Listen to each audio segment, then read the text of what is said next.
ეს გარემო განსაკუთრებულია. ის სუნი და არომატი, რომელიც წიგნებს, განსაკუთრებით ძველ წიგნებს, ბიბლიოთეკის წიგნებს აქვთ. მომენტშივე გაბრუნებს ბავშვობაში. პირველი, ეს რაღაც პირველი სიყვარულია. ბიბლია, პატარა პრინცი, სენტ-ეგზიუპერის Le Petit Prince.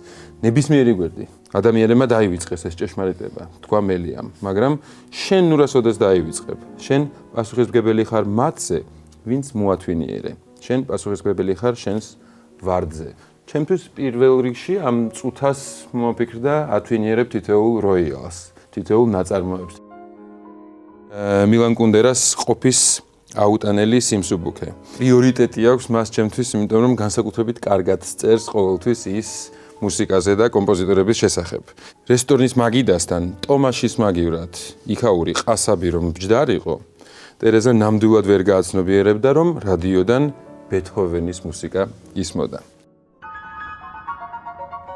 ზოგადად კლასიკური მუსიკა მე მგონი პირდაპირ იკვებება ამა თუ იმ არაჩვეულებრივი ავტორის შემოქმედებიდან. რომ არა გოეთე, ფრანც ლისტი არ გვეყოლებოდა. მე მგონი ლისტი მთლიანად ფაუსტია და მე მგონი ლისტი მთლიანად მეფისტოფელია. მეფისტოფელსი ლისტის ვერსია ერთ-ერთი ყველაზე ცნობილი ნაწარმოებია პიანისტებისთვის და რთული, თუნდაც იმ ცნობილი ნახტომების გამო, რომელიც ბოლოს ნაპერწკლებით უნდა გაყარო კლავიატურაზე და ასევე პროკოფიევის მეფისტოფელსიც არსებობს, უფრო მცირე ზომის ნაწარმოები, არც თუ ისე ცნობილი. ვერავული გვერდს ტყის მეფეს განსაკუთრებული არის შუბერტის ვერსია და ესვენა მხედრის ხელზე მისი მკვდარი ბავშვი მართლაც დრო ჩერდება. იგივე დრო ჩერდება სწორედ ფაუსტში, როდესაც ის ეხვეწება განგებას, შეჩერდი, წამო, მშვენიერი ხარ. ყველა მნიშვნელოვანი ადამიანური ემოციის და გრძნობის ღმერთი ალბათ არის შექსპირი. რამდენიმე საუკუნის დაგვიანებით ნიუ-იორკში West Side Story-ში ცოცხლდება და ბენშტაინმა როდესაც იფიქრა რა აიღო თემად, ისევ რომეო და ჯულიეტა აიღო, უბრალოდ გადათარგმნა თანამედროვე ნიუ-იორკელ და პუერტო-რიკოელ ემიგრანტებს შორის მომხდარ კონფლიქტზე.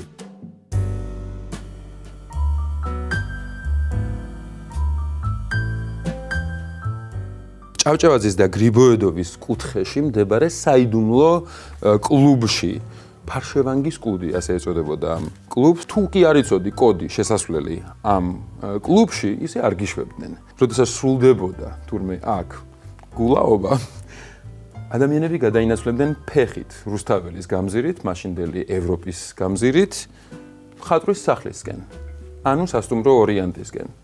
ამ ჯგუფს თურმე ხშირად უერთდებოდა გალაქტიონ ტაბიძე. ის ფაქტი, რომ დილის 7 საათზე რიჟრაზე გალაქტიონი სასტუმრო ორიანტში ზის და ჯაზმენს უსმენს და ამაზე უბრალოდ ალბათ ხუმრობით ფანქრით წერს. ორიანტში ამას წინათ ყვავილები იდგა ზვინად. ხმაურობდა უცხო ჯაზი, პიეროთ და კოლომბინად. ამ ხმობაში მე არ ვჩანდი ვიყავ ჩემთვის როგორც ლანდი, მეტისმეტად ხმაურობდა ორიანტი. დილა იყო მშვენიერი, ცა კაშკაშა ლილის ფერი, ჯერ კიდევ არ გაშლილი იყო დღის სიცხე და ქუჩის მტვერი.